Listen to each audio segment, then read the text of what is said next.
Alright there folks, welcome to another Fishing Adventures, and today we're talking about these little bad boys. Now, bear with me because this crops up every now and again, particularly in the pole forums and stuff like that. Do you know when you're fishing with really fine lines and you get your hook length snapped and you've got to really fiddle to try and undo that eye to eye, or the loop to loop rather.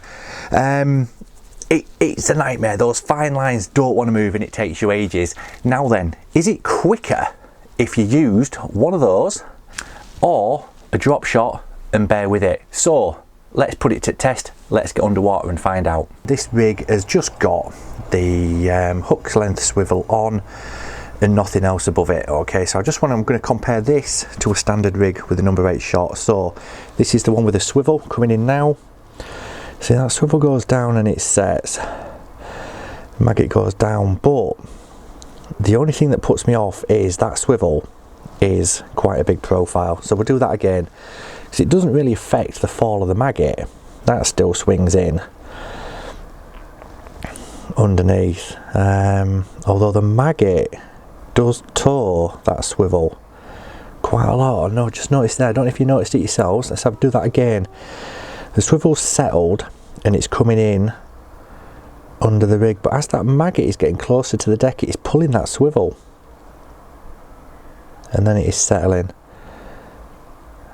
So that's really, really weird. But I just want to compare that side by side with your standard rig with a number 10 dropper. Maggot on there. I'm going to do exactly the same as we did earlier. I'm going to drop them in side by side so you can see the comparison. 1, 2, 3. So they've both settled, but again the swivel is kinking the hook bait out. Let's try that again.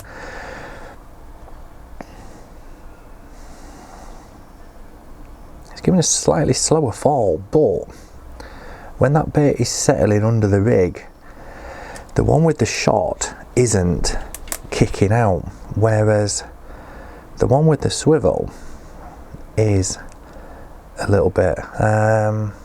But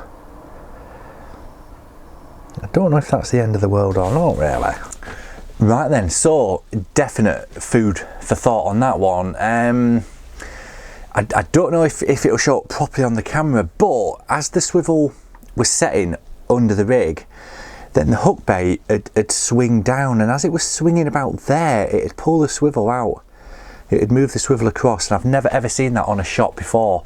Plus, I'm a little bit dubious about the profile of that swivel because obviously it's a lot bigger.